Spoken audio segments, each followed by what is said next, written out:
खरं म्हणजे निवडणूक आयोगानं गुन्हेगारी स्वरूपाचं कृत्य केलेलं आहे आणि ते ऐकायला तयार नसतील तर त्यांना असं एकंदरीत सगळ्यांचं एकमत असं झालेलं आहे आमच्या पक्षाचं प्रमुख की यांना दणका द्यावा लागेल आणि तो रस्त्यावर उतरून द्यावा लागेल। मी फक्त एका वाक्यात पुढलं एक पाऊल जे आहे ते ठरलेलं सांगतो आणि त्यानंतर प्रमुख नेते बोलतील।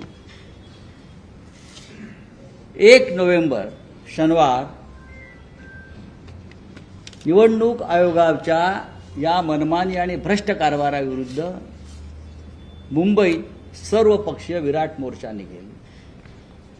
महाराष्ट्राच्या जिल्ह्यातून गावागावातून मतदानाचा अधिकार गमावलेले लाखो लोक इथे येतील आणि मतदारांची ताकद जी आहे ही देशाच्या पंतप्रधानांना, गृहमंत्र्यांना, निवडणूक आयोगांना दाखवली जाईल।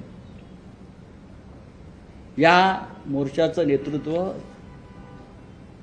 माननीय शरद पवार साहेब, माननीय उद्धव ठाकरे साहेब, माननीय राज ठाकरे साहेब, काँग्रेस पक्षाचे ज्येष्ठ नेते आम्ही त्यांना निमंत्रण देऊ, इतर जे महाविकास आघाडीमध्ये सुद्धा आमचे नेते आहेत ते करतील आणि त्या दृष्टीनं पुढली पावलं टाकली जातील। आज ही पत्रकार परिषद फक्त तारीख जाहीर करण्यासाठी आम्ही बोलवलेली आहे।